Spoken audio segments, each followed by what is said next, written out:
Hello and welcome back to My Purple Song Home. Thank you for joining me for one more week. I don't know what's been going on. These weeks have been They have been tough. If it's not stuff going on at work, it's stuff that's just been going on in this world. I don't know about y'all, but I am tired. But before I retire for today, I just want to get this next video out to you. Today, we are talking about something that many women experience, but very few of us have this conversation, and it's something that needs to be talked about. The topic is women do not compete, but our wounds do. So I say that and I want you to just let that sit there and marinate for a second. There is a lot of tension, a lot of jealousy, a lot of comparison, and even betrayal that women experience with each other. And it's not really about competition.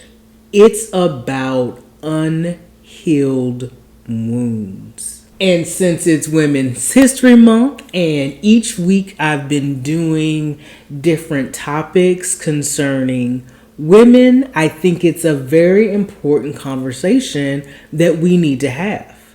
When we look at women who have shaped history, many of them were able to do incredible bodies of work because other women stood right by their side. They supported them, they believed in them, they created spaces for them to grow, they protected them when they were being criticized. And that's something that we do not talk enough about. The power of sisterhood. When women are healthy themselves, they don't see other women as competition. They see community. They see allies. They see them as sisters. So today we're going to talk about it. Why are women conditioned to compete against each other? The scarcity mindset. We are taught about beauty, marriage, and opportunity. How healing can change the way we see other women. How we can be safe women for other women. And why the Bible calls us to cover each other instead of criticizing each other. Please don't misunderstand this. This conversation is not about blaming women. It's about healing women. Because healthy women do not tear each other down. Healthy women create emotional safety. And imagine how different our friendships, our workplaces, and our communities could be if more women felt safer around each other.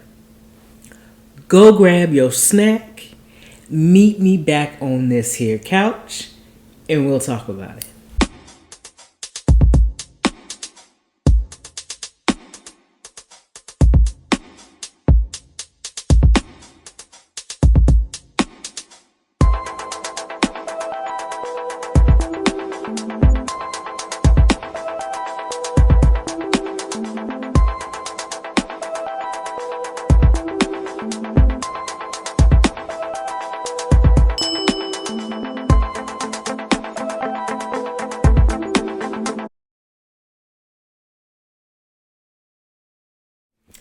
All right, so many women grew up in environments where they were constantly compared to other women. Think about it. So when you were of young age, you may have heard things like this. She's prettier than you. Why can't you be more like her? She got married first. She looks better. She's more successful than you. And those comparisons don't just happen once or twice. They happen repeatedly over years. And eventually those messages become internalized. you start to feel like your value is being measured by another woman's value. You're not just you. You're you in comparison to someone else. And this will show up everywhere. In school, in workplaces, in friend groups, and especially on social media. Now we're comparing bodies, lifestyles, friend groups, careers, relationships, beauty, attention, followers, influence. And the more the comparisons increase, the more peace decreases. Because comparison creates competition. Competition creates insecurity. And insecurity creates distance between women. Instead of sisterhood, we develop suspicion. Instead of collaboration, we develop rivalry. Instead of encouragement, we develop silent judgment. And the truth is, most women did not create this system. We inherited it. But the good news is, what we inherit, we do not have to continue. Healing allows us to break the cycles that we did not start.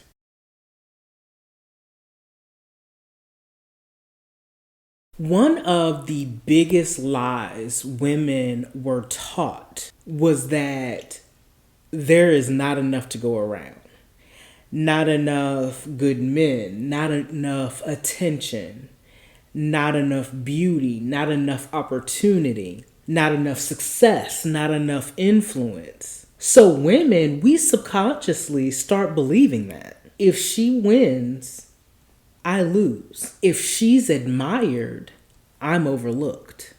If she succeeds, I'm somehow falling behind. But that belief system is not biblical. It's a scarcity mindset. The Bible tells us in Romans chapter 12, verse 10, honor one another above yourself. Now think about that. If someone believes that there's only one seat at the table, honoring someone feels like giving up your seat. But God's kingdom does not operate in scarcity. God is not limited. God is not running out of opportunities. God is not running out of blessings. God is not running out of purpose. There is room for multiple women to succeed. There's room to be beautiful. There's room to be loved. There's room to be respected. There's room to be influential. Another woman shining does not have to dim your light, but wounded thinking will convince you that it does. And that's when competition will begin to grow. Not because someone else is doing wrong, but because insecurity starts whispering to you, you're being replaced.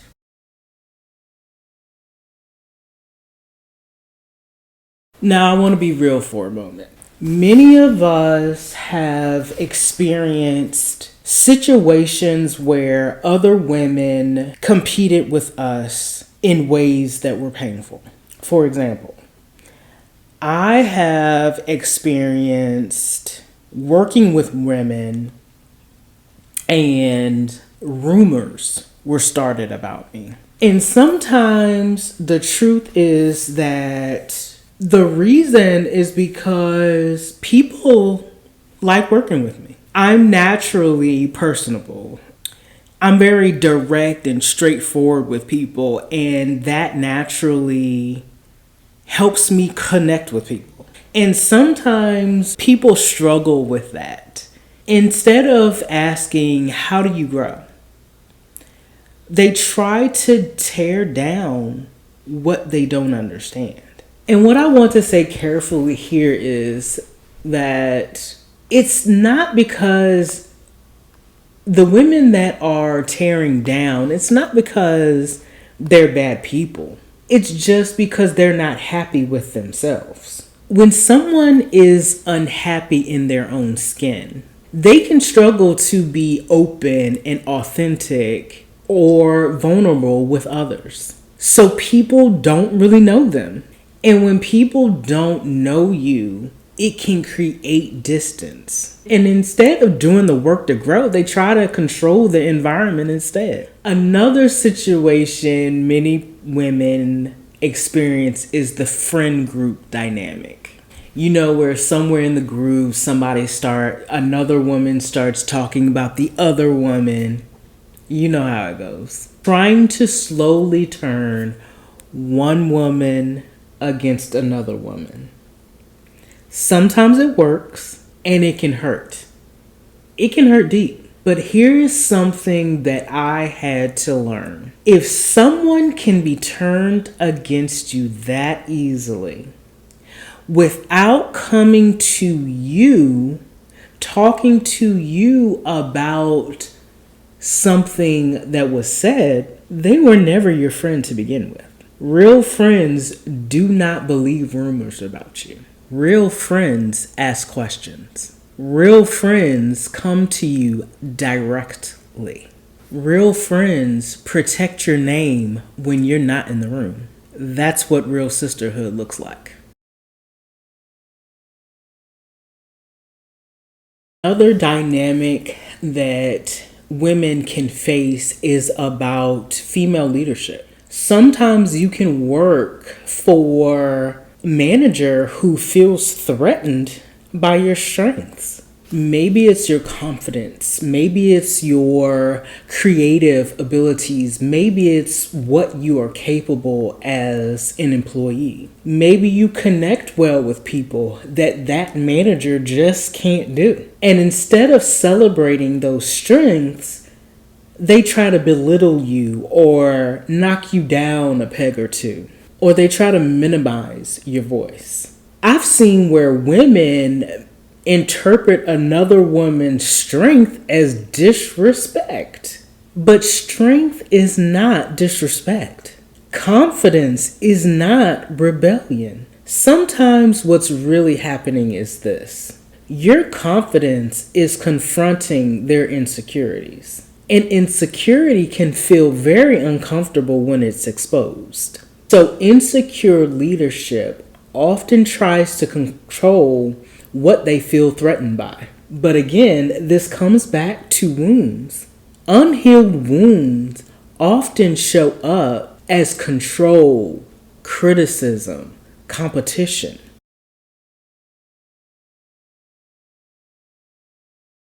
Here's the core truth.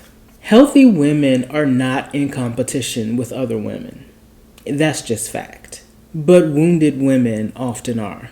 Wounds look like rejection, abandonment, betrayal, insecurity, comparison, childhood criticism. When those wounds are not healed, they show up in adult relationships. Instead of seeing another woman as a sister, she becomes a threat. Instead of celebrating her, you measure yourself against her. Instead of supporting her, you question her. But when healing begins, your perspective can change.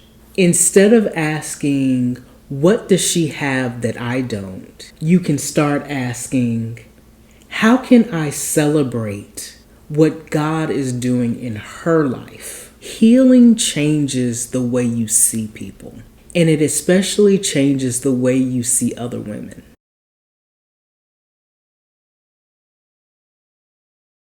The Bible actually gives us a powerful principle in 1 Peter chapter 4, verse 8, when it says, love covers a multitude of sins. Notice what it says, love covers. It doesn't say love exposes. It doesn't say love humiliates. It doesn't say love embarrasses. Love covers.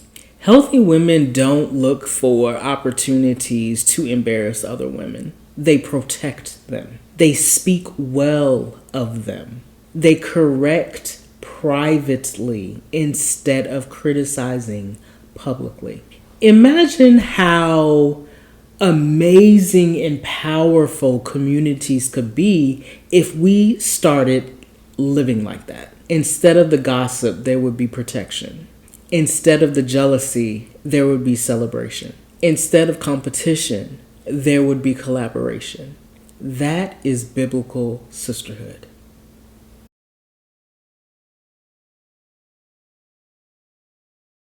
One of the greatest goals you can have as a woman is to become a safe woman. A safe woman is someone who doesn't gossip, doesn't compete, doesn't tear other women down, celebrates others, protects people's reputations. A safe woman creates emotional safety in any room. When people leave conversations with you, they should feel encouraged, respected, protected, not analyzed, not judged, not questioned. Because let me tell you something, when women begin to become safe for each other, healing will absolutely 1,000% spread. That's just a fact. So I want to leave you with this thought. Some women that have hurt you were not competing with you. They were competing with their wounds. That doesn't excuse their behavior. That doesn't make it right. But it helps to move forward without bitterness. And the more healing that you do in your own life, the more you'll realize something powerful. There is absolutely room for all of us to shine. There is room for multiple women to succeed. And the world needs more women to choose sisterhood instead of competition. Healthy women do not tear each other down. Healthy women create emotional safety for one another. That's just a fact. Let me get off my soapbox yet again. Y'all done got me all riled up. And it's because not only have I experienced this from yay high, but it's still going on. I still experience this. To this day, I still experience this. In the workplace, in friend groups, it's there. And it started at a young age. And I would be lying if I didn't say that once upon a time, I wasn't part of the problem. Because I have gossiped. I don't know who hasn't gossiped. But I recognize that I gossiped out of competition. And that's not right. And so over the last few years, I have made an effort to change my ways. I had to heal some things about me that allowed me to act certain ways. And it's never too late to change. A lot of women or people in general will criticize some people that say, I'm a different person now. But last week you were just. But last year you were just. And let me say this. Does healing happen in a week? Probably not. Can it happen over the course of a year or a few years? Absolutely it can. You have to put in the work. I will say that. You have to put in the work. But it can happen. Never take away somebody's word that they've changed unless you've seen otherwise, that they have put in the work and that they are different now, that they roll different, because it absolutely can happen. So please just don't ever think that somebody can't change, because they can. I just wanted to put this message out there for women that or on both sides of the coin. Either you are that woman who sees other women and goes for the throat, or you've been on the receiving side of it. there's room for all of us to thrive and shine. We have got to stick together. I don't like to go into politics, but the way everything is rolling now, we have to stick together more than ever. More than ever. So, I just want to put that out there. If this message resonated with you, let me know in the comments. Have you ever experienced competition or jealousy amongst women? And if you have, what did that teach you? If this message spoke to you, please like, subscribe, comment, and just let me know that you're out there, that you're hearing what I'm saying, you're liking what I'm saying. If you want more videos like this, because I can do some story times. But I think we need to keep having real conversations about this, about healing. And because I think that is essential to how we are going to become one with each other. I really, truly do think so. So I will be back next week with another topic, because the more we heal, the more we can grow. And the more we grow, the more we can become the women that we need to be to survive this world. We uplift, protect, and empower each other over here. That's the only way we're going to make it. So thrilled that you were here with me today. I love you all. My women, I love you all. I will see you next week, next Sunday.